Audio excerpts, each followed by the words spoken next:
All right. So I'll begin. Thank you for tuning into our webinar on study permit processing during the COVID-19 pandemic. My name is Shikhar and I'm the Outreach Officer at the Consulate General of Canada in Chandigarh. The purpose of this webinar is to inform you about the changes to study permit application and the current travel restrictions in view of the ongoing pandemic. The target audience for this webinar are students from India who are interested in pursuing a Canadian post-secondary education. Before we begin, please note that the contents of this webinar are valid only as of today. For most current information on IRCC processes and travel restrictions to Canada, please visit our website www.canada.ca/immigration. To begin with, we realize that international students make significant cultural and social contributions to Canada. They also generate more than $21 billion in economic activity. Since the onset of the pandemic, IRCC has implemented a number of temporary policy changes to support and reassure international students and designated learning institutes. The fall 2020 semester has by far the largest international student intake throughout the academic year, and this is fast approaching. The most recently implemented measures were introduced on July 14 and are aimed at this upcoming cohort. The changes will continue Canada's reputation as a premier destination for international students, and they will demonstrate the importance of the international student program and contributions international students make to Canada. We very strongly encourage students to still consider studying at Canadian institutions, even if many DLIs have moved their fall 2020 semester to an online format. So our agenda today will cover the following topics. Number 1 are the travel restrictions to Canada. Number 2 are the exemptions to those travel restrictions. Number 3 is the study permit processing changes during the pandemic. Number 4 are 4 trips. And lastly, what you need to know before traveling to Canada. We will end the presentation with a question and answer session. Please use the chat to send us your questions and we will go through them after the presentation.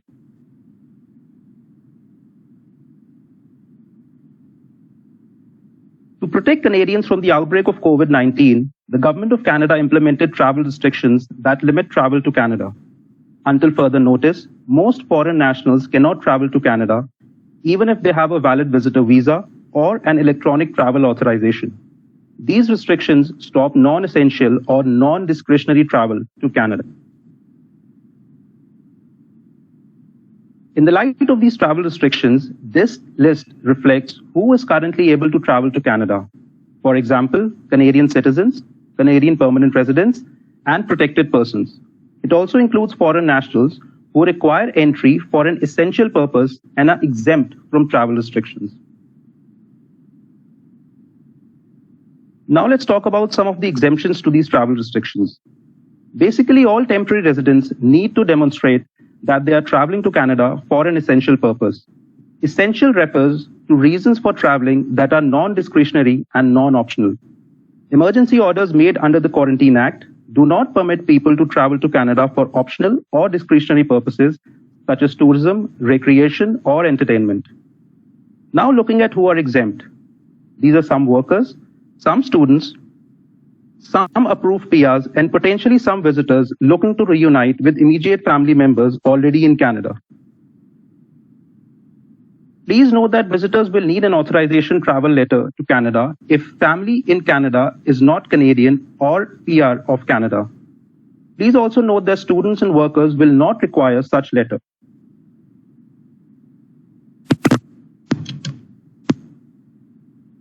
In this slide, let's look at travel restriction exemptions for students in more detail. Not all students will be able to travel to Canada under the current travel restrictions. To be exempt, you must be in possession of either a study permit visa issued on or before March 18, 2020, or a port of entry letter of introduction which indicates your study permit was approved on or before March 18, 2020. Equally as important, as you also be able to demonstrate that it is essential for you to travel to Canada. For example, you have an in-person classes or already in the middle of your program of study and need to return to it. You can demonstrate this by providing a recently dated letter from your DLI that explains why you physically need to be in Canada for the fall semester. These documents must be provided to the airline at the time of boarding and to the CBSA once you reach a port of entry in Canada. Failure to do this may result in denied boarding for your flight or being forced to return to Canada at your own expense. As I mentioned in the previous slide, we will not provide any travel authorization letter for students. All you need to travel is your visa or port of entry introduction letter and evidence of your essential need to travel. This is very important to note that you should not travel to Canada until at most 3 weeks before the start date of your class for which your physical presence in Canada is required. For those who have already been issued visas for a previous semester but were not able to travel to Canada to attend, please send us a copy of your new LOA and advise us of your new start date. You can send these documents to us via the web form.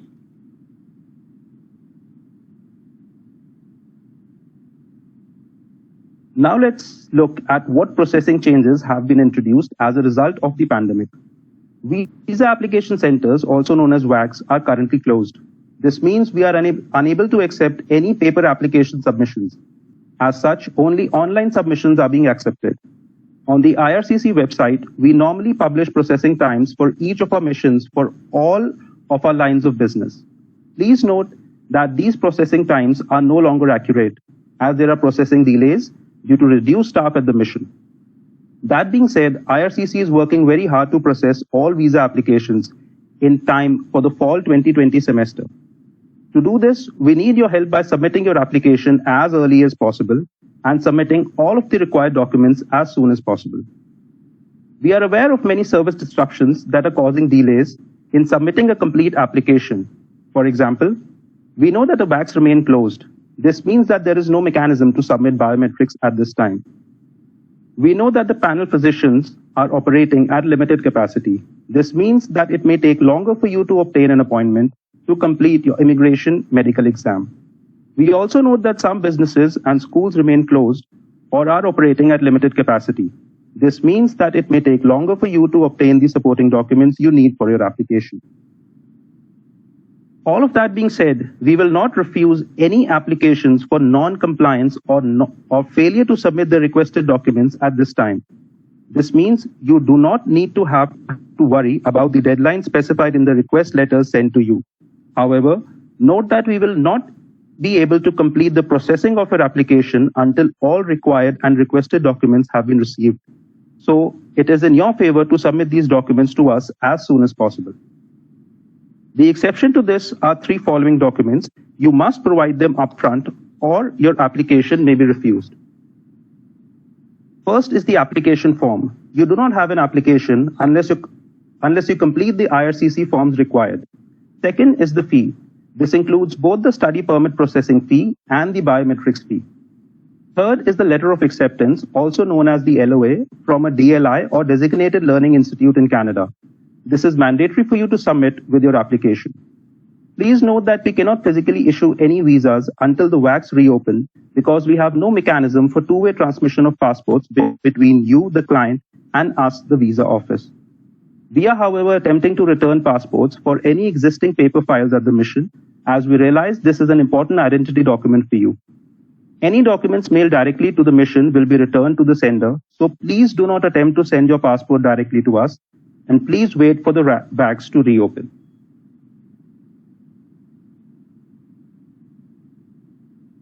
So I've previously indicated that only those with visas issued on or before March 18 may travel to Canada under the current travel restrictions. The recently introduced measures address applications which have not yet received approval as of March 18. Here are those measures. First, complete study permit applications will be prioritized.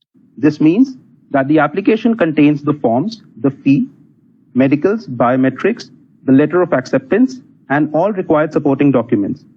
Second, if your program of study will qualify you for a postgraduate work permit, also known as PGWP, and part of your course, that is fall 2020 semester, has been moved to an online format because of the pandemic, the time spent on the online portion while outside of Canada will still count towards time for your PGWP. However, the online portion must be 50% or less of your entire program of study. This means you will still need to complete a minimum half of your program in Canada for all that time to count towards your PGWP. Third, a two-stage approval process will provide some breathing room for students who are not yet able to provide biometrics or medicals. The first stage is the approval in principle, also known as AIP. This is essentially the eligibility assessment for your application. If you receive an AIP approval, your online course time will count towards time for your PGWP. This means you do not have to wait for a visa to be issued. Stage 2 refers to admissibility and final decisions to your application. In cases of approval, this results in visa issuance. Please also note that an AIP approval is not a guarantee of a visa. Stage 2 includes admissibility decisions. For example, you may be refused a visa despite having an AIP because you have failed your medical exam. So let's discuss in more detail what the two stages entail.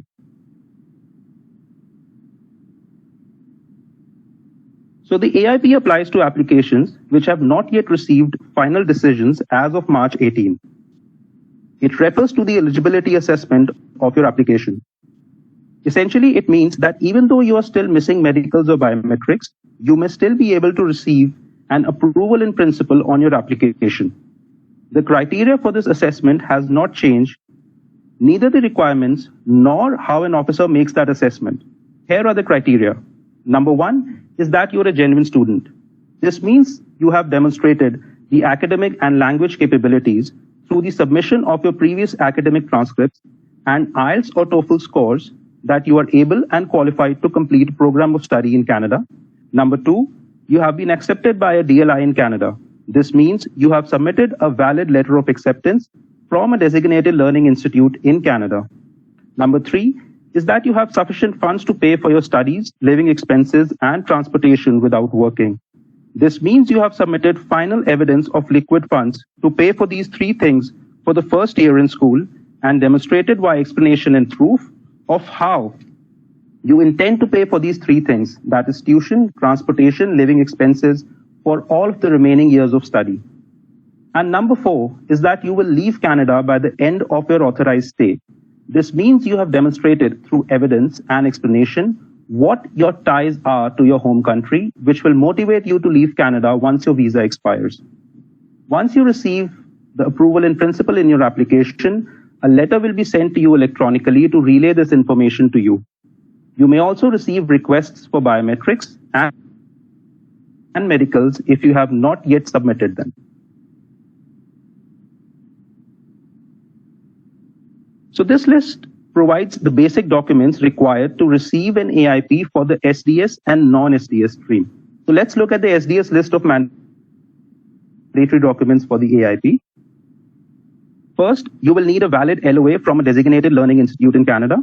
You need to provide IELTS test results demonstrating 6 in each band. Only in-person test results will be accepted. You need to show a receipt or documentation from the DLI that tuition has been paid for the first year. If you also have scholarships or grants, you should also provide documentation to demonstrate this as a part of this requirement. Number 4 is that you have to provide a receipt for a GIC for 10,000 Canadian dollars. Number 5, you need to submit your most recent secondary or post-secondary school transcripts. And number 6 is that for Quebec-bound students, you need a CAQ. For the non-SDS streams, these are the mandatory documents for the AIP. Number 1 is to submit a valid LOA from a DLI in Canada. Number 2 is to provide IELTS or TOEFL test results. No online English test results will be accepted by us. Number 3 is to show documentation that demonstrates you have liquid funds and enough money to pay for tuition, living expenses, and transportation for the first year of school, plus an explanation and evidence of how you intend to pay for all the remaining subsequent years of school without relying on working in Canada. Number 4 is to submit your most recent secondary or post-secondary school transcripts. Number 5 is that you need a CAQ for Quebec-bound students. Additionally, we would also recommend you to submit a letter explaining why you chose your program of study.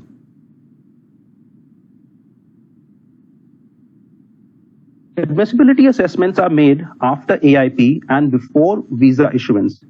They include assessments such as medical, criminality, and biometrics. Among other things, this means that you must, number 1, provide biometrics, number 2, complete your immigration medical exam, number 3, answer all questions truthfully and completely. This includes declaring all previous visa refusals for all countries, providing all of your background history for the last 10 years, and being truthful about any previous arrests and criminal history. And lastly, you need to submit only authentic documents.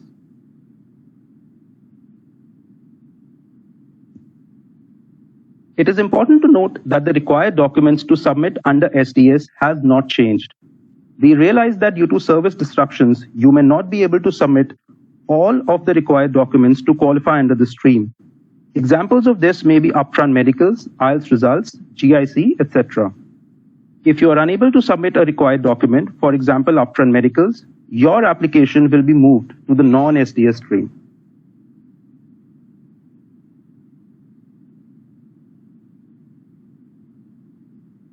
This section applies to students who are already in Canada. Essentially, if a student switched to part-time studies or had to take a break in studies, for example, the spring semester may have been cancelled due to the pandemic, they may still continue to work on and off campus, provided that they were previously a full-time student and already authorized to work on or off campus pre-pandemic.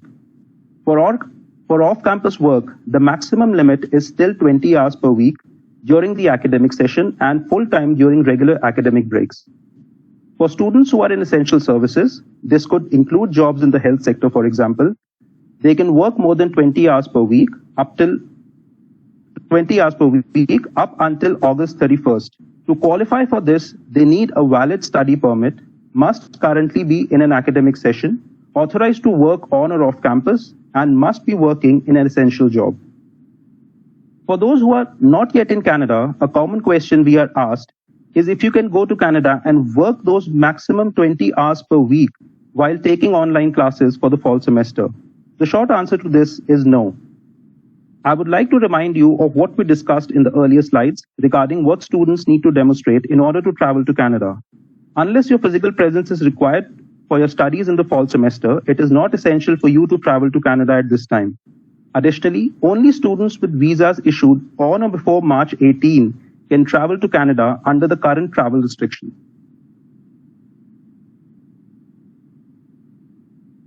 This section also refers to students who have already begun their classes in Canada. There are a number of reasons why a DLI may authorize leave during studies, such as strikes, family emergencies, medical reasons, etc. To still be considered actively pursuing studies, your authorized leave must not exceed 150 days from your first day of leave.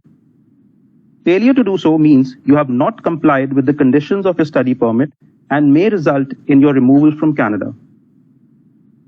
If for whatever reason you require leave for longer than 150 days, you should change your status from student to visitor.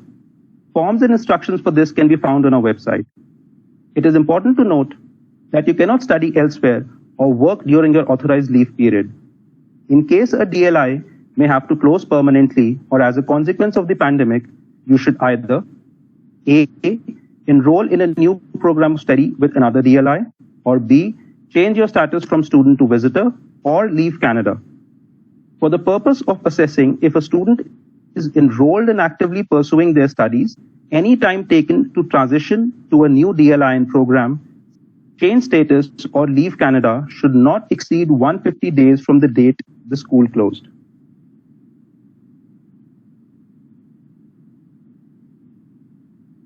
Please be informed that there is a significant difference between distance learning and the online courses I have been mentioning.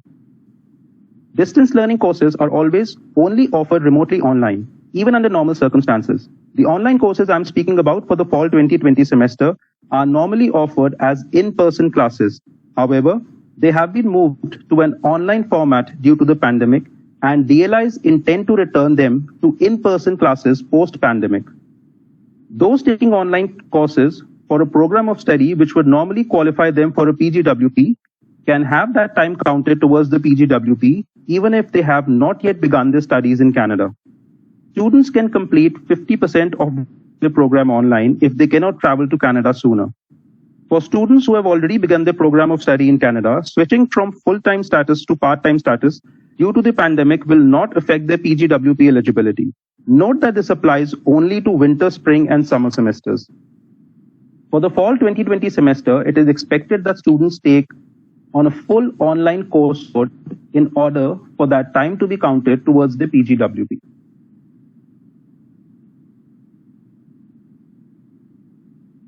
In this section, we want to inform you of various fraud activities and misinformation related to immigration applications. You may scan the QR code on the screen as I speak. First is to protect yourself and never share your personal information with unauthorized agents. We always say that if something sounds too good to be true, in all probability it is. Number 2 are fraudulent websites and scams. Websites and social media accounts may claim to be from the Government of Canada.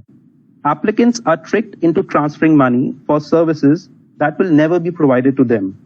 Our official website is www.canada.ca/immigration. Third are email scams. Please be informed that IRCC will never send you an email from a private address like Hotmail or Gmail. IRCC addresses always end in .gc.ca or canada.ca. Number 4 are telephone scams. Please note that IRCC will never ask you for any sort of payment by telephone. Lastly are unauthorized agents. We always say that you do not have to use a consultant to submit an application. However, if you do choose to use one, make sure they are legally authorized under Canadian laws to represent you. For more information, you can visit our website. Let's look at the conditions by which you must abide before air travel to Canada. The airline will require the following documents from you.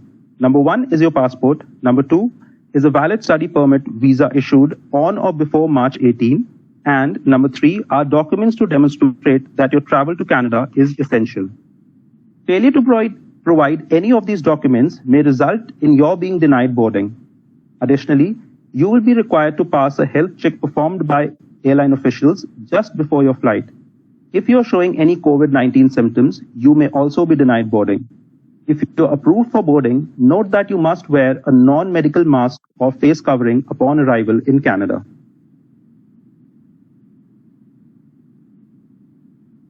All travelers must undergo a health checkup upon arrival in Canada. It is also mandatory that all passengers arriving in Canada must self-quarantine for 14 days. This means that all travelers must, number 1, have a plan to self-quarantine for 14 days. Number 2, confirm and provide evidence that they have a suitable place to quarantine.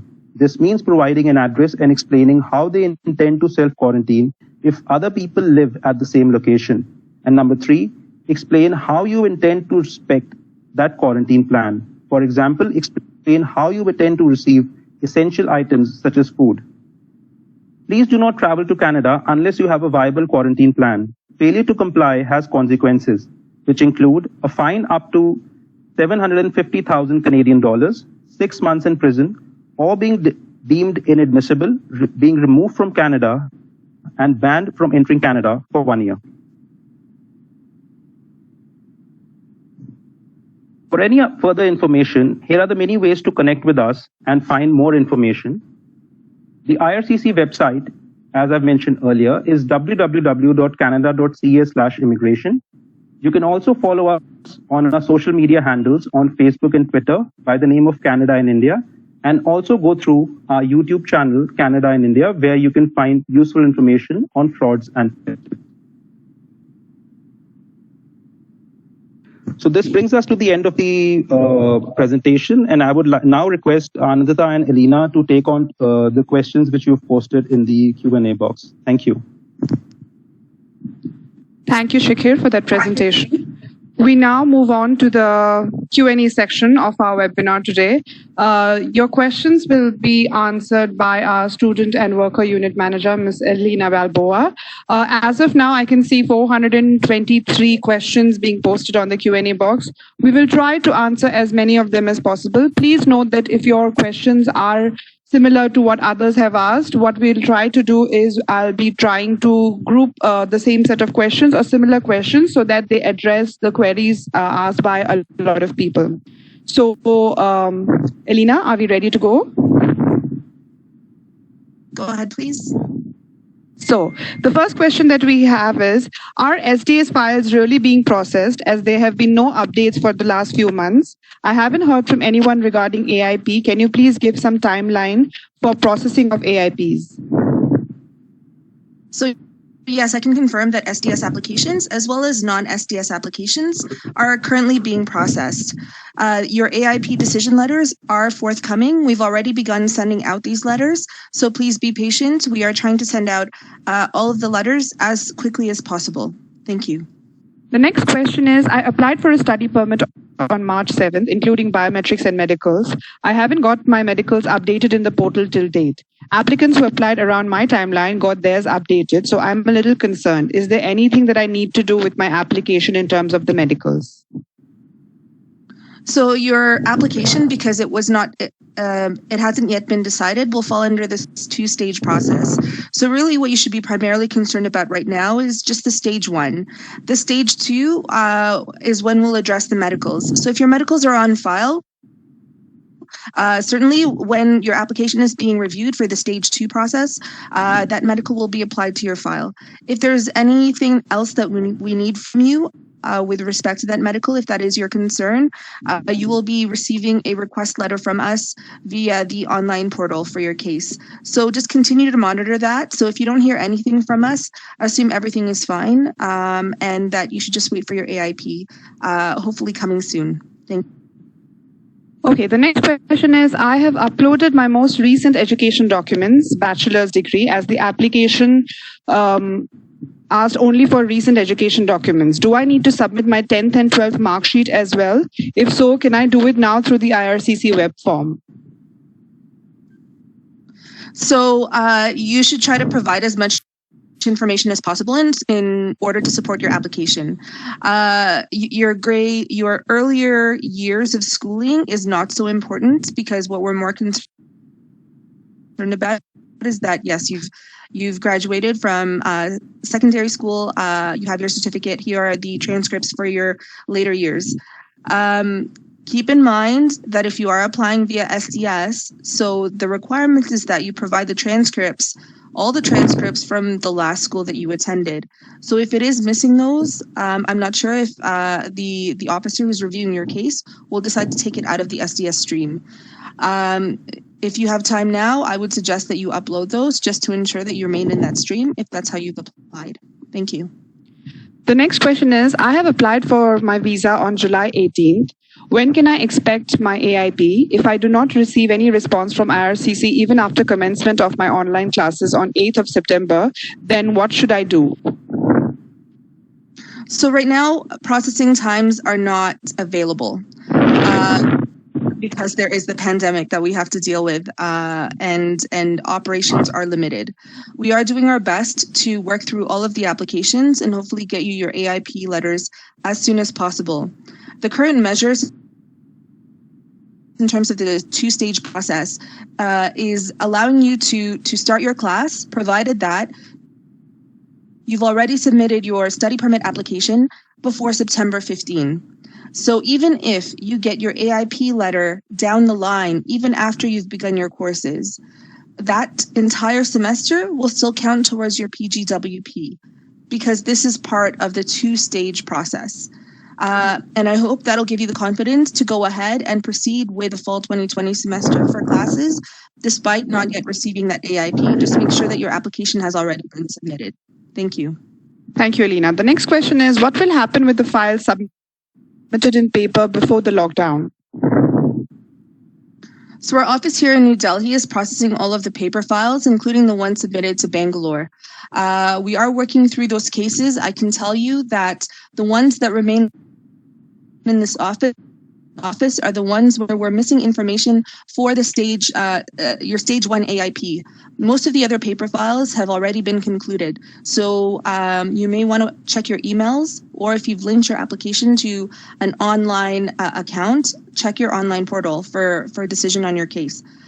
For the ones that are remaining, the main reason for not being able to move forward with these cases is that the LOA on file is for a previous semester, and we have not yet received an updated LOA to show that your enrollment has been deferred to a future semester. So if this is the case for you, please ensure that you submit to us your updated LOA as soon as possible so that we can also provide you with an AIP for your case. Thank you.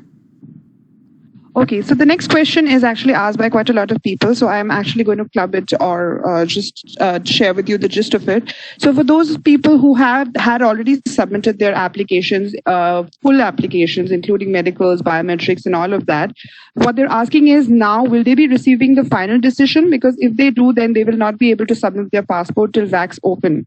So what is the decision that they are going to receive now? Will it be the first stage AIP or will it be the second stage, the final one? How does it work for those people? So you will definitely get a stage 1 AIP if you pass all of the requirements for stage 1.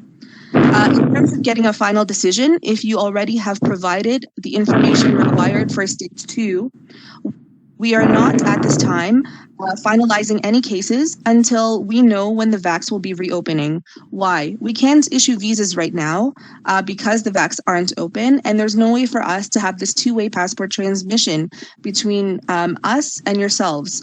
So until that happens, don't panic if you don't yet receive a final decision on your case, especially the ones with online accounts where you can see all of this activity instantaneously. Please be patient, wait for your AIP letter, and go ahead and have the confidence to proceed with the fall 2020 courses.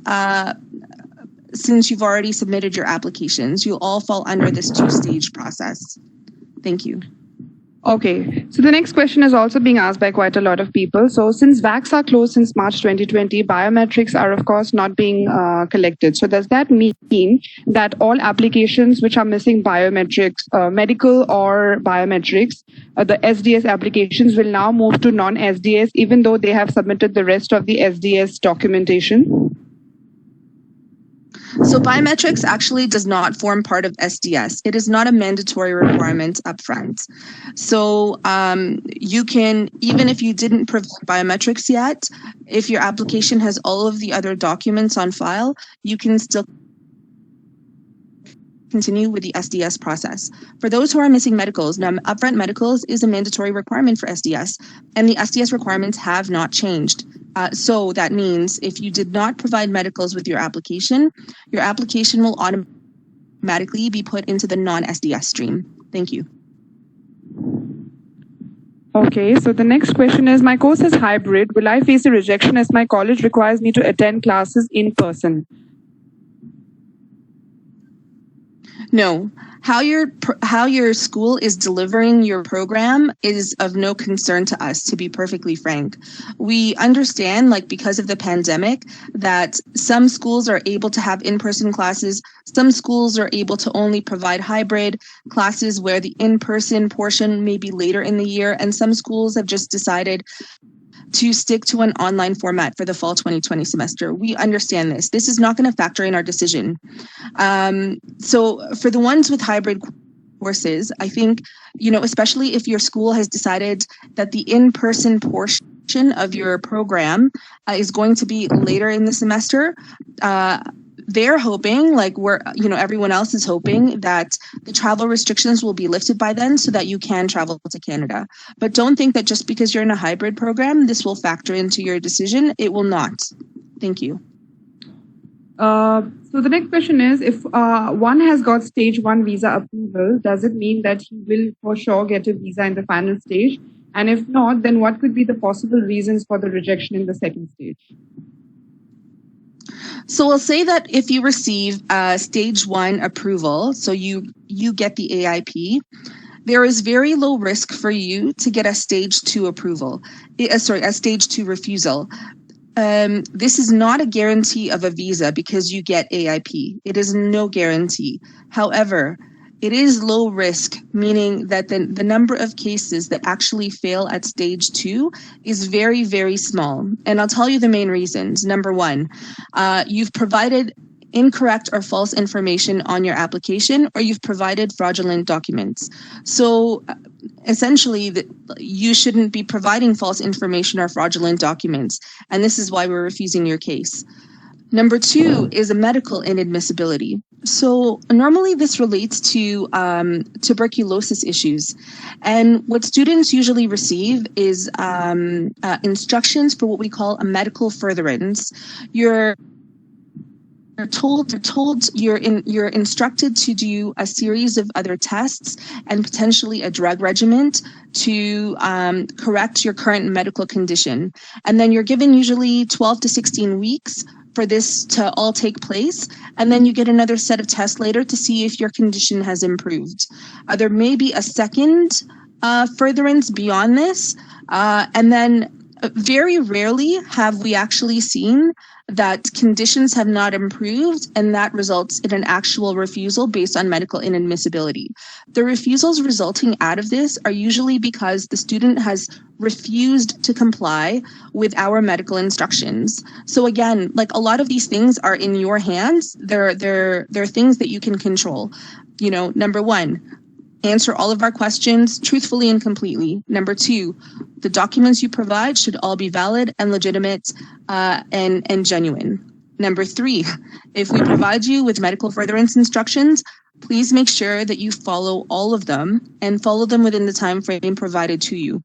And if you follow all of these things, your risk for getting a stage 2 refusal will be even less. There are other things that we look at in terms of a stage 2 approval that really, for students, it does not, like, it. I've actually never seen it factored.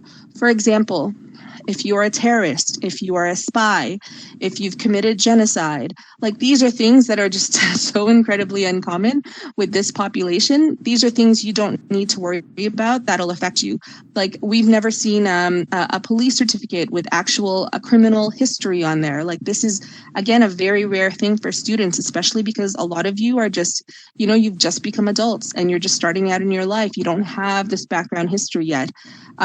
So really, a stage 2 refusal, as long as you follow our instructions and provide correct and complete documents and information, the risk is very low that you should get a refusal at stage 2. Thank you. Okay, so this one is also about AIP. So the person is asking, can I defer my intake or change my course after receiving an AIP? And if I can do that, then will it affect my second stage approval? No issues with deferring your enrollment at all. So just make sure that you submit to us an updated LOA to demonstrate what your new start date is. A deferral of enrollment does not factor into stage 2 at all. Thank you. The next question is, so the person has completed their master's degree, but they haven't received their final year mark sheet due to the delay of COVID-19.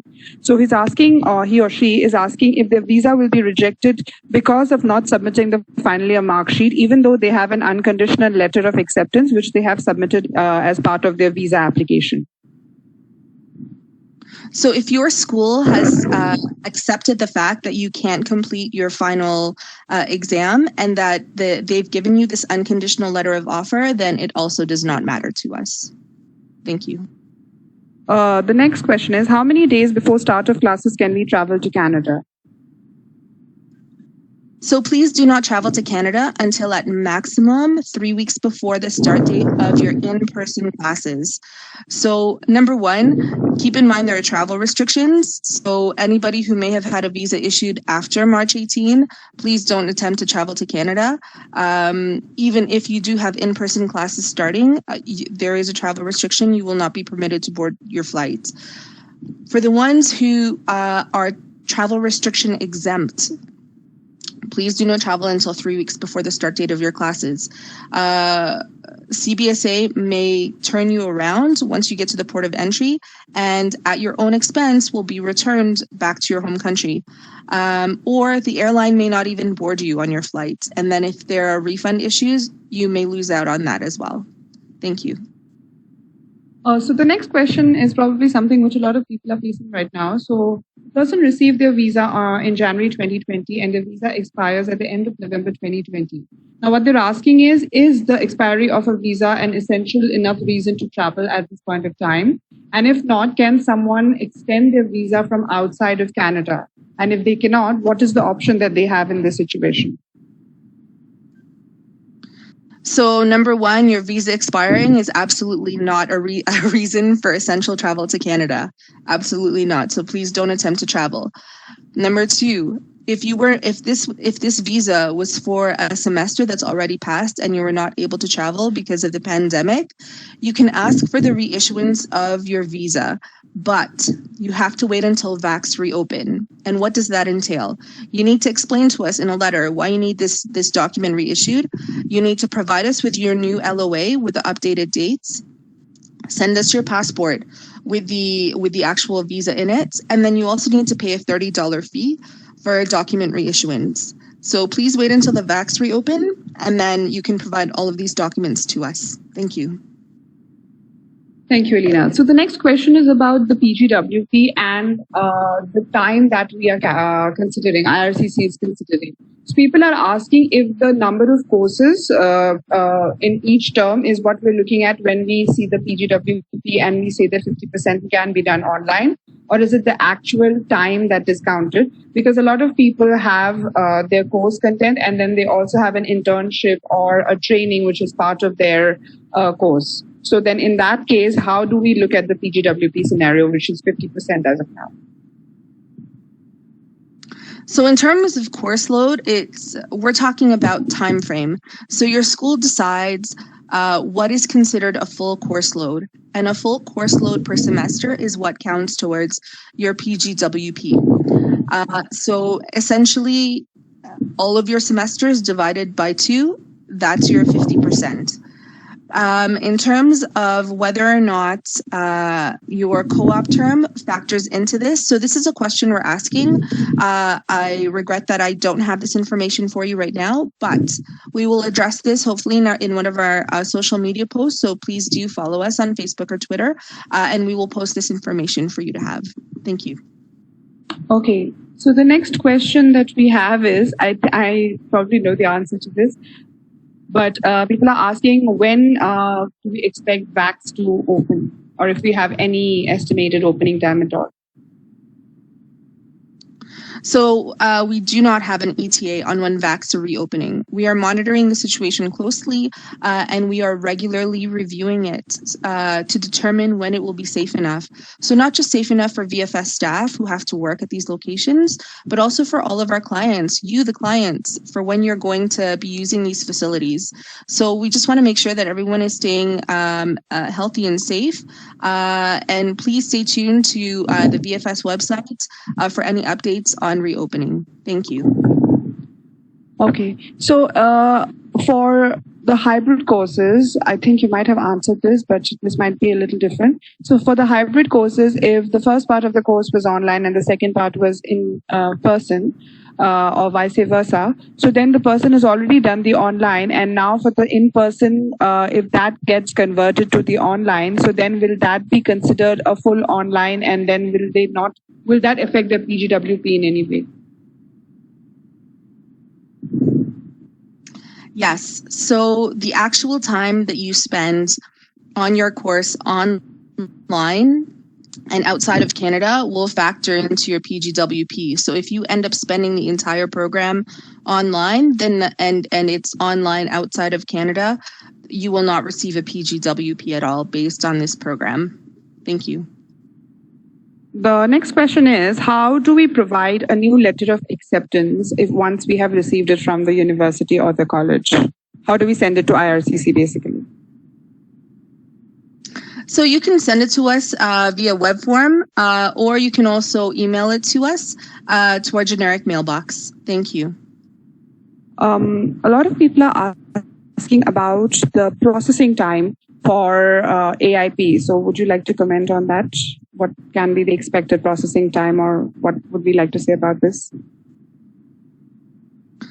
So I realize that everyone is very anxious to receive their AIP. We are working very hard, not just the Delhi office, but our sister offices in Canada, including work cells that contain some of our evacuated staff who are working very hard on our caseload to try to get you the AIP as soon as possible. So please be patient. We are doing our best to try to get you this information. In the meantime, please be patient. Currently, I regret that I can't provide you a time frame for when you might get that AIP. But we have already started sending these letters, so hopefully yours will also be coming shortly. Thank you. Okay, this question is probably from someone who's not in India right now. They're saying that if I'm in a country where the VAC is open and I'm able to submit my biometrics, then in that case, will my application have to go through the two-stage process? Will it go through the two-stage process, or what will happen to it? So the two-stage process applies to every application right now that is still pending, right? So every application in our inventory will fall under this two-stage process. This process will end for any application submitted after September 15. So if you submit your biometrics, excellent. Your case can be further moved along. But keep in mind, we can't issue visas at this time. Actually, depending on the country you're at, if the VACs are open, we'll have to, if you wanted your visa, if your application is ready to be finalized, you could potentially use the VAC there to submit it to the office that's responsible for whatever country you may be in. Like clearly you're not in India or Nepal. So think about whether or not the IRCC office that's responsible for the VAC wherever you may be is able to process your application, and then they can print your visa. But if you're anywhere in India or Nepal, VACs remain closed. We can't print any of those visas here. Thank you. The next question is, if I start my studies in September without receiving an AIP, and after I have started my studies, then I receive a refusal on my AIP. So in that case, if I do wish to go ahead and reapply, can I reapply with the same letter of acceptance, or do I need to have my documentation changed in that case? So you can reapply with the same documentation, provided that, so with respect to the LOA, that it's still for a future semester, right? Or it's the current semester that you're currently studying. And you should provide information that you're already in that semester, you've already begun your courses. And that will make it acceptable for us to accept this document. In terms of other documentation on your file, you don't necessarily need to update them as long as they all still remain valid. Thank you. So the next question is something I think a lot of the students in India are currently facing or want to ask right now, that this particular person has a lot of network restrictions, broadband connectivity issues, basically internet issues, because of which they're unable to do their online courses or online classes. And they have received a supporting letter from their institute, which says that they can travel to Canada because of this reason. So in a situation like that, can they actually travel to Canada just with that supporting letter from their university or college? So number one, despite any issues, or if you have in-person classes or whatnot, you still need to meet the requirement that your visa must have been issued before March 18. And if you meet that requirement and you are having these bandwidth issues or internet issues, this is really an assessment made by CBSA and not IRCC. This does not factor into study permits.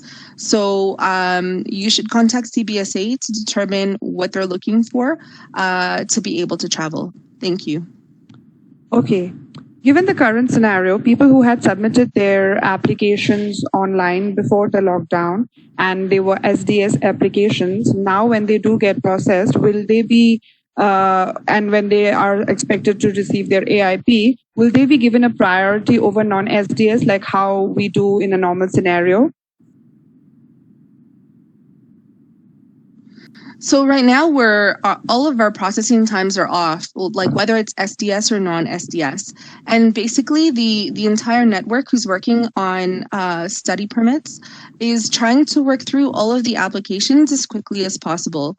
So the priority clearly is for students who've already had who've already applied for a previous semester and is now deferring enrollment, and as well as our fall 2020 semester students. So in terms of SDS versus non-SDS, right now the plan is just to get through all of them with no real priorities. We are trying to normalize processing times, but we first have to get through all of our backlog and inventory. Thank you. Okay, so I'm just going through questions because a lot of them seem to be the same type of questions. And there are people who are asking about SDS and non-SDS, and will they receive the AIP within the same time frame? You've already alluded to that.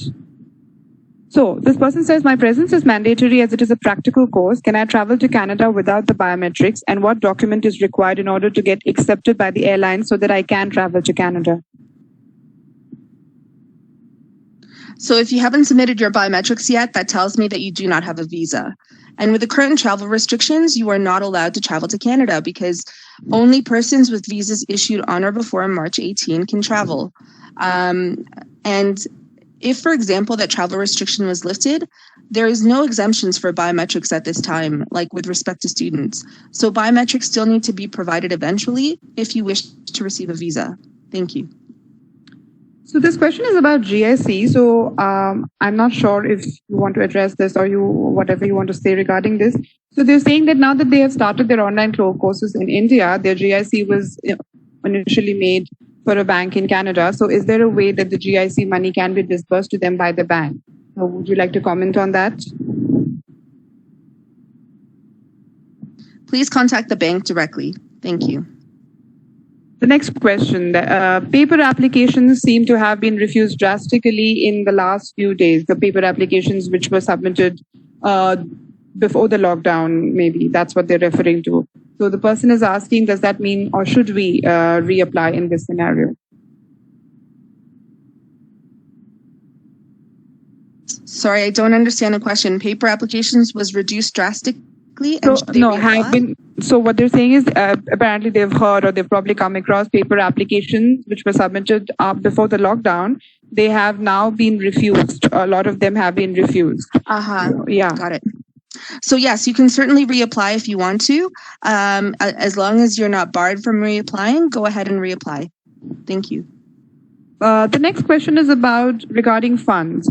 So the funds that one shows for SDS or non-SDS, so could they be the same type of funds, and what would those funds ideally be? So we've discussed that you need to demonstrate to us you have liquid funds that can pay for tuition, living expenses, and transportation for 1 full year, plus a plan of how you will intend to pay for the remaining years of studies. So in terms of liquid funds, what does this mean? So if you're going to show us a bank account with savings to pay for all of these things, you need to also explain to us and demonstrate to us, where did this money come from? So did you work for it? Did your parents work for it? Did you sell property? Like, what did you do to earn this money? And you need to show this to us. If you have an education loan, so show us the education loan documents that demonstrate how much money was provided to you in this loan, what kind of collateral was put up in order to obtain this loan, etc.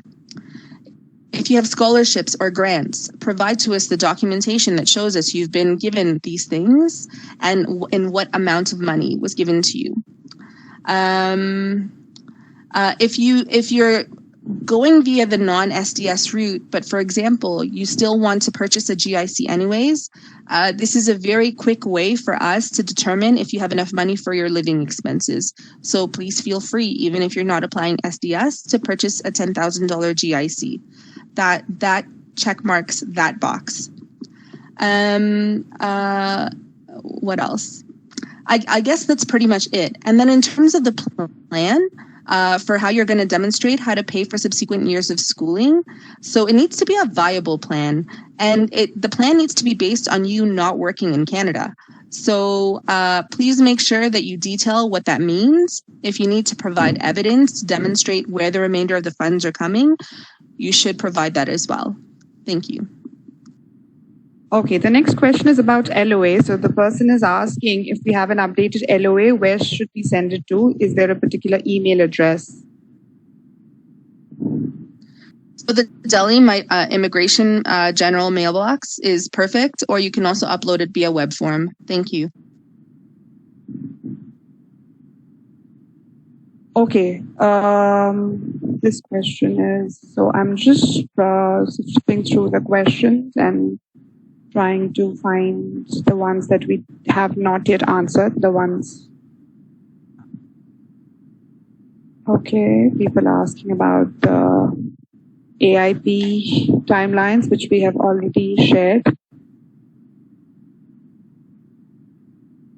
Okay, so I think what is happening right now is people are asking the same type of questions, so that's why I'm kind of sifting through a lot of them. My study visa was issued on 7th February 2020, expiring on 31st August 2020. I also got my CAQ till 31st August 2020. In April, I got my new CAQ till 28 Feb 2022. My May intake of 2 years course was deferred to September. For visa extension, the portal is asking to fill up a visitor visa form. So is that the way to go about it, or is there something else that the person needs to do in this case? So I'm actually going to need more information to answer this question. The way you phrased it, it seems like you're asking a study permit extension. So that is only available for people who are already in Canada on valid study permits. You can only apply for a study permit extension there. If you've already applied and your case is still pending, you can send us all of this updated information and we will update your current file. And then once your visa is ready to be issued, we will issue the visa based on the new dates. If you've already received your visa, but you have not yet traveled, so you're going to submit to us all of... Elena, I think we lost you there. Are you there?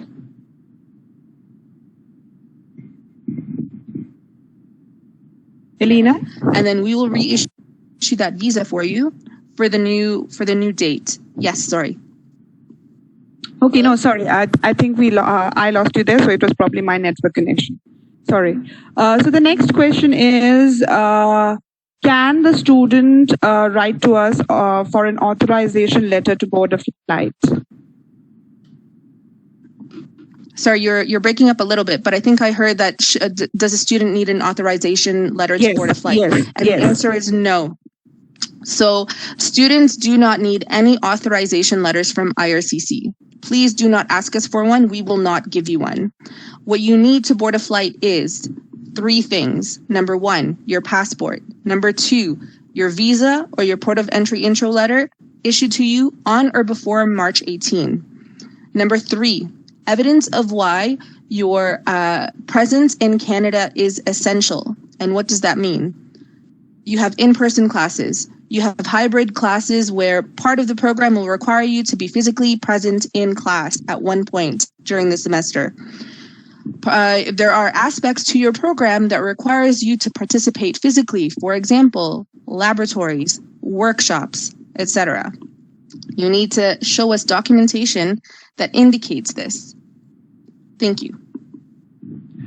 Thank you, Alina. So would you like to address, because this has been coming up every now and then in the questions, the issue for students who have just a 1-year program.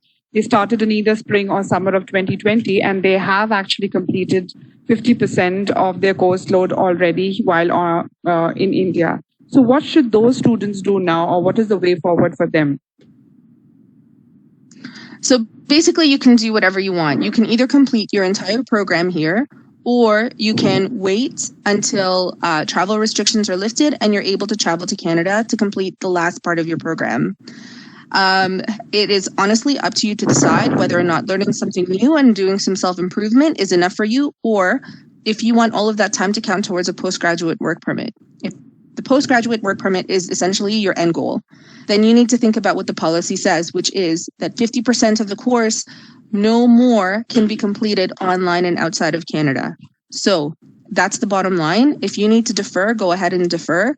If you choose to complete this program while you're outside of Canada and completely online, and then you decide you want to take a different one so that you can actually go study in Canada eventually, that is all up to you. Thank you. The next question is about working. So person is asking, can we work full-time while attending online courses from here in India? And if we do work full-time, will that work experience be counted towards our, I think what they're asking is towards their overall work experience in general? So the 20 hours maximum per week that you can work is limited to Canada only. That is only if you're on Canadian soil. Because you are not in Canada, that restriction does not apply to you.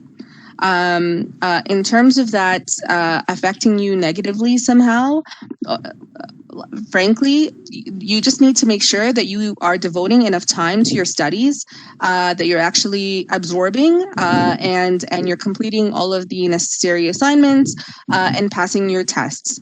So as long as you have enough time to focus on that while working full time at the same time, that is completely up to you to do as long as you are outside of Canada. Thank you. So this person is asking that I have my core classes starting from the winter of 2021 as per my original plan. So this is not a deferred admission or anything. So they're asking, should they wait before they apply so that the AIP process gets changed, or can they apply right now? What would you recommend in this scenario? So, Anandita, you're breaking up, but I think the question is whether or not someone should apply early or not. Yes. And I always recommend that you should apply as soon as possible and do not wait. For those who are, contemplating whether or not they should apply for winter 2021 semester now, for example, go ahead. If, for example, winter 2021 is still online and you're not interested in online courses, you can always ask for a deferral of enrollment and go for another semester, but at least you don't have to think about the visa issue anymore. Thank you.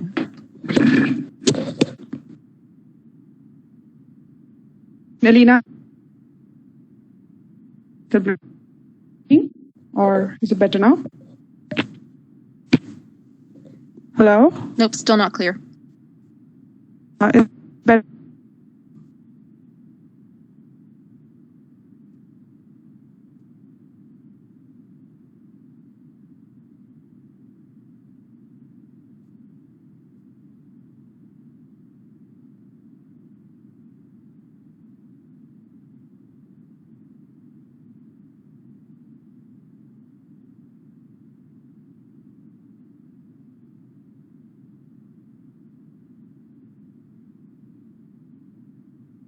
just bear with us for a moment. We're just experiencing some technical difficulties, but I'm just going to go through the questions myself for a little bit here.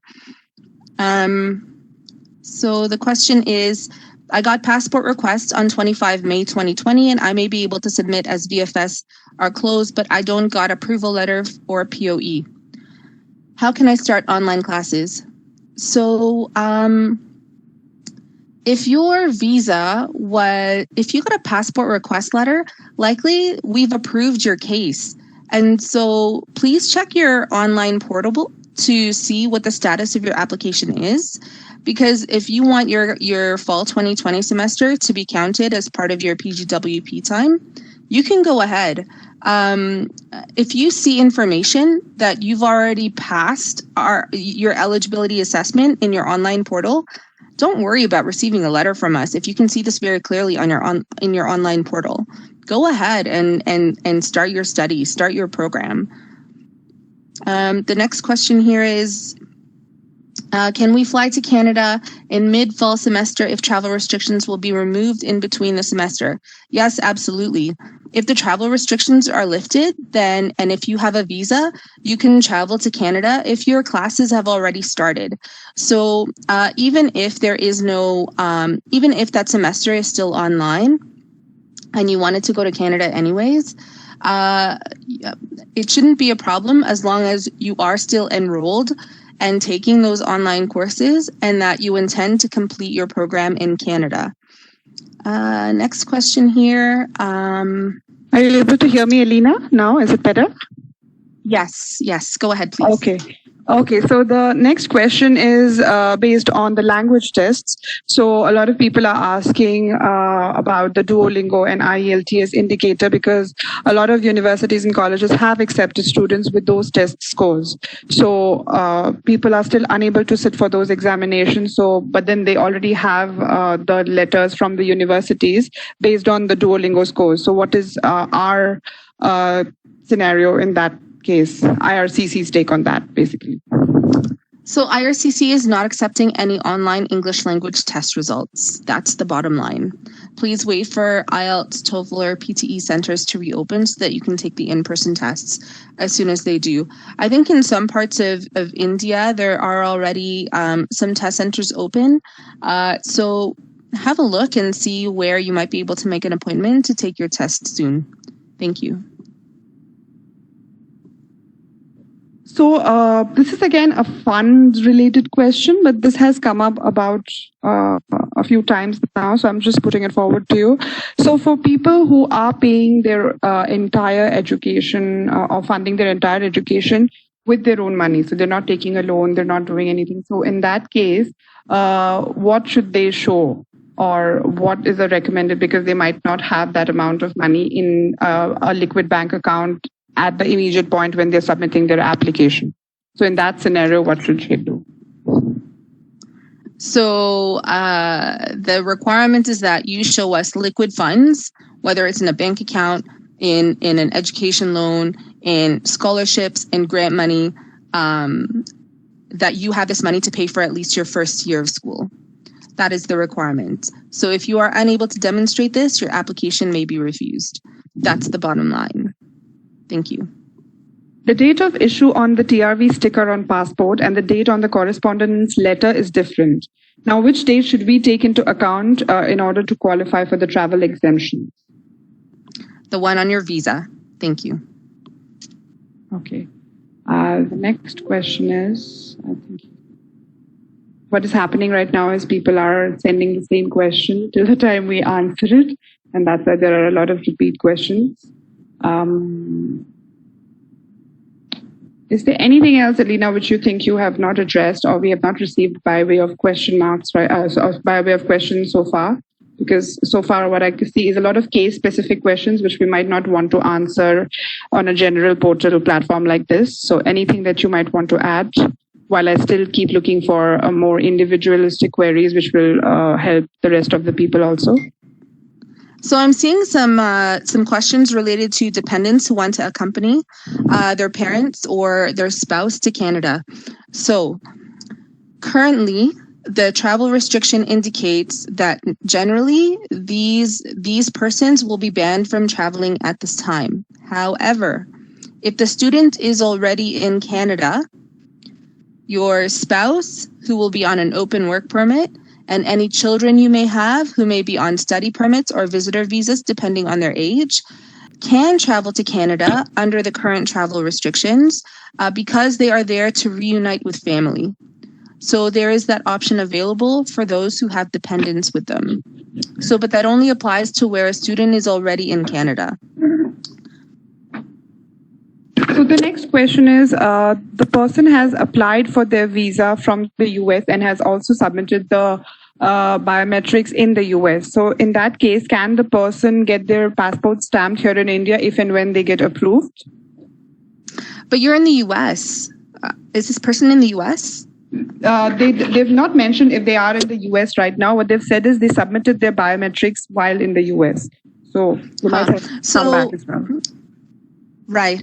So our VACs are still closed. How are we going to get your passport? We cannot until the VACs reopen here in India. So if you are in India, I'm sorry, we cannot get your passport for us to issue a visa.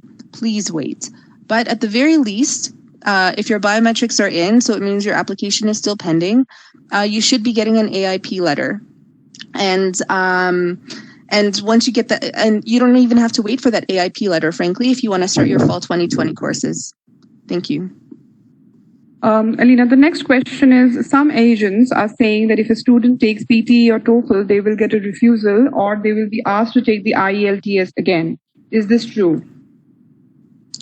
So we've received this question primarily related to PTE. So for IELTS and TOEFL, I'll tell you, we prefer these two tests. And frankly, IELTS is the preference between the two because it's very easy for us to verify the results online. For PTE, for those who choose to provide this type of test, you need to send us your results through the PTE portal. You need to send it to IRCC through the PTE portal. If you fail to do this, we will be unable to verify your results online, and then we will ask you to submit something like IELTS instead. Please don't give us your PTE login or password because that's of no use to us. We've tried using those and the system will ask us all sorts of security questions, and because we can't answer them, we still can't verify your results. So really, if you're going to submit PTE, you need to send the results to IRCC through that portal, and then we can receive it on the other end to verify. Thank you.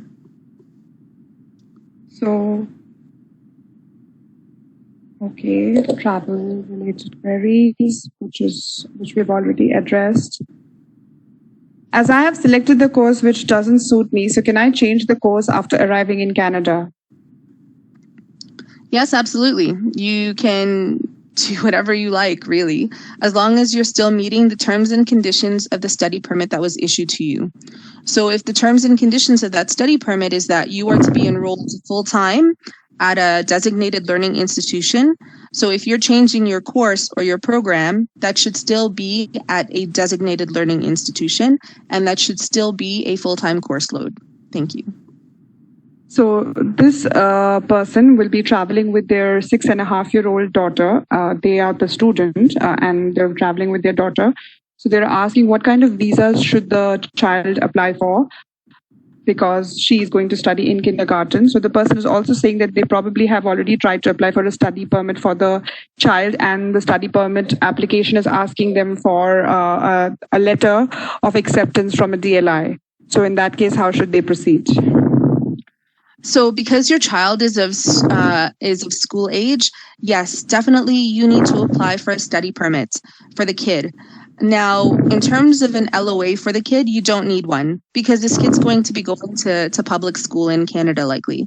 So that's perfectly fine. You don't need to submit that. What you do need to submit for your kid's application is not just the forms and the fees and the medicals eventually, but you also need to ensure that you have enough funds to support your child while you're in Canada. So it isn't enough that you're showing us funds for yourself for tuition, living expenses, and transportation, but now you also have to submit equally the same for your kid who's accompanying you, since that child is dependent on you. Thank you. Okay, so the next person is asking, in one of the application I mentioned that I was never denied a visa before. I said no there because I thought it was for other countries, but later after submitting my application that it mentioned Canada as well. I was refused a visitor visa in past, but I had applied within a week and I got an approval also. I genuinely forgot to mention this and it was by mistake. I have already raised a web form informing the officer about my genuine mistake. Will this create any problem in my application? Potentially. So I don't know all of the details, like despite these things that you've just mentioned in your question. It's up to the officer to decide if there was any misrepresentation on your part based on all of the documents in your file and your history with immigration with us as well. So I can't comment specifically, but there is a possibility. Thank you. People are asking if they need to submit a police certificate when they submit their study permit application. So for students, criminal history is such a very, very, very, very rare thing. Please do not submit police certificates unless we specifically request one from you. Thank you. So the next question is actually related to something that you've already mentioned. So for those people who have already done the 50% of their course here, if they want to take a break and like you said, they want to continue their next part, the next 50% in Canada, so they will actually have to put a break in their studies. So is there a stipulated time beyond which this break should not extend for them to, for that to not impact their visa? So for us, as long as you're able to explain why there's a gap in studies, this is a perfectly reasonable explanation. It should not factor into your decision for your application. Just make sure that when you've submitted your application, that you explain that you've already begun your course. You need to take the other 50% in Canada, so that the entire time will count towards your PGWP. This is the reason for the break. Just explain that well in your application, and that shouldn't factor negatively. Thank you. Okay, so this next question is about, sorry, I'm just flipping through that question. Okay, so the person is asking, since at this point in time, SDS applications do not seem likely to be processed because of non-submittance of the medical examination, then is it mandatory or is it necessary for them to submit 1 year's tuition in full if they're showing the funds in some other format and just paying the fee for the first one semester that they'll be doing right now? So that's fine if you want to apply via non-SDS and you can show us liquid funds in other forms. That's perfectly fine. Keep in mind that in terms of submitting evidence of funds to us, we do not accept any assets or property that is not liquid. So sometimes we see property documents, valuations of jewelry and such. We do not take into account any of these types of documents. Thank you. The next question is, if someone has uploaded a wrong document, so how can they replace it? Should they write to us? Should they do it through the web form? What is the step for that?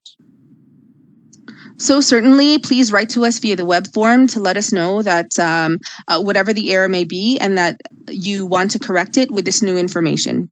Thank you. So this is probably addressed earlier, but because this is coming up again and again, I'm asking this to you. Is the AIP approval mandatory to start online classes? No. So 2 things. You don't need the AIP to start your classes because starting your classes is 100% your choice. I know why this question is being asked, because you want to be doubly sure that when you start your classes, all of this time will count towards your PGWP. I understand this. I get this, because this is a lot of money you're investing into this education.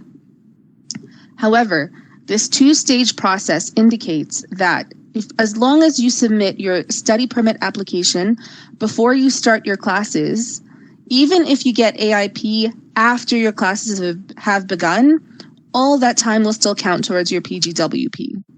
So don't panic so much right now in case your AIP is late.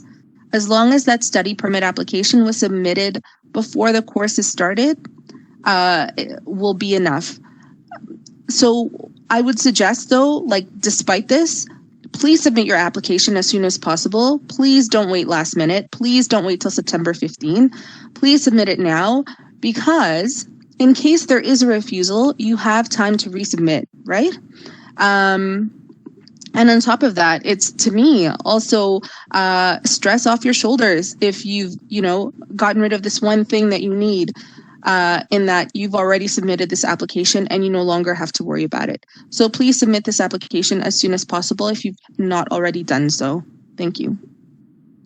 The next question is about SOPs, or statement of purposes, or letter of motivation. Are they mandatory to submit? So they are definitely not mandatory, but they are to your benefit to submit them. So part of the assessment for a student is whether or not you're a genuine student. We want to know what is motivating you to want to study in Canada, why you've chosen this specific program. Sometimes that letter makes or breaks an application. So to me, when I assess applications myself, I read those letters. To me, they tell me a lot of things about you. And sometimes They explain some things that normally I might have just refused an application because it wasn't explained to me the why of it. So this letter is really to your benefit. I highly recommend that you provide one, but it is certainly not mandatory. Thank you. Okay, so the following question will probably also be on the same line and maybe an extension of what you've already shared. Please tell us how to convince a visa officer that I will be leaving Canada at the end of my studies. So I'll say that for students, because I know a big motivation for students is that after studying, you get to work.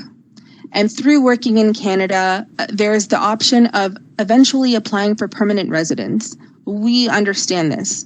So really what I would want to know in this motivation letter is, as I mentioned, tell me why Canada. Tell me why this program. If there are things you need to explain about your history, for example, gaps in education, if you had to take a break in between your semesters, tell me all of these things. I value reading these letters because, like I said, they tell me a lot about the applicant. Now, in terms of actually telling us why you might return to your home country, we understand that this is not such a major aspect for a lot of students because, like I said, you want to work, you want to potentially maybe get permanent resident status later. So this piece is not so important in terms of how we process applications here in Delhi. But some of the things you can think about if you do want to address this is, for example, how can you use the education you've just invested a lot of money in when you return to your home country? Who are the people that you will be returning to in your home country? Do you have any assets or properties and such that are still in your home country that you need to take back? So these sorts of things are really what tell us what ties you have that will motivate you to return and leave Canada eventually. Thank you. So for the next question, maybe I'll quickly take this up myself. So someone is asking if IRCC looks at the tweets that are sent to them or not. Yes, we do look at them, but in case you have not received a response to your tweet or your message, that is either because we do not have an answer to provide you at this point in time, or because that information is available on our website or our Facebook pages. So you can always follow us on both Facebook and Twitter. The next question, Elena, is, are dependent visas also being processed at this time along with study permit applications? Yes. So if study permit applications come in a family group, for example, there is also an accompanying open work permit application for a spouse and study permit or visitor visas for children, absolutely, we will process all of them together. Thank you. This person is asking, if we see that in our GSC account, our medical says it is updated, does that mean that a decision has been taken on our application? No, that only tells you that your medical has been updated. Thank you. Okay, so this is a question that we don't receive very often.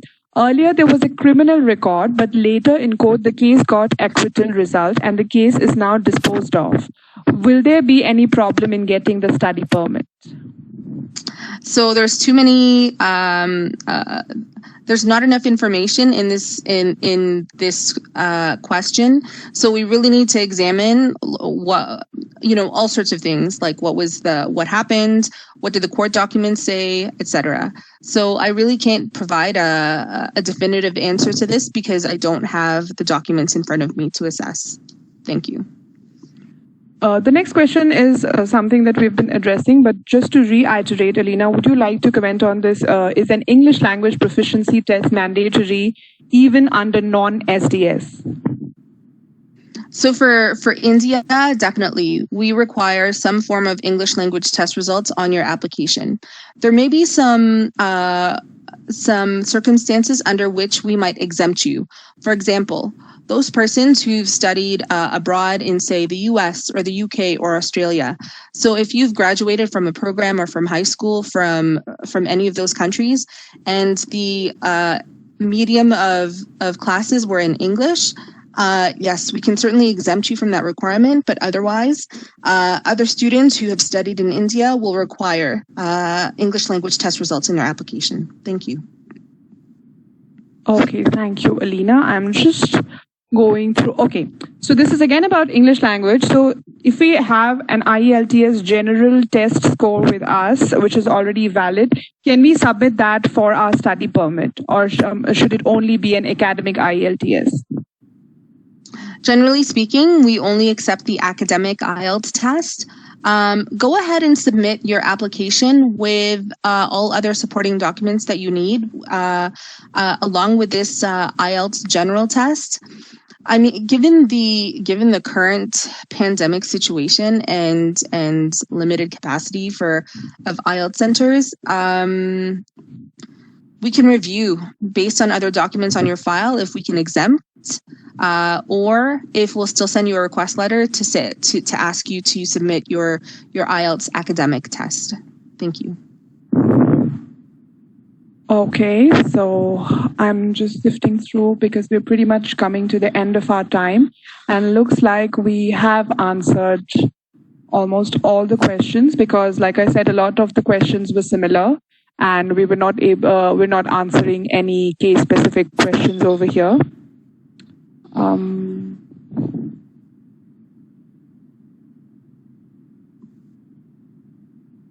Okay, so maybe this one. My file is uploaded online with valid documents, but with an expired medical. So will IRCC request me for the valid medical, or will they refuse it straight away?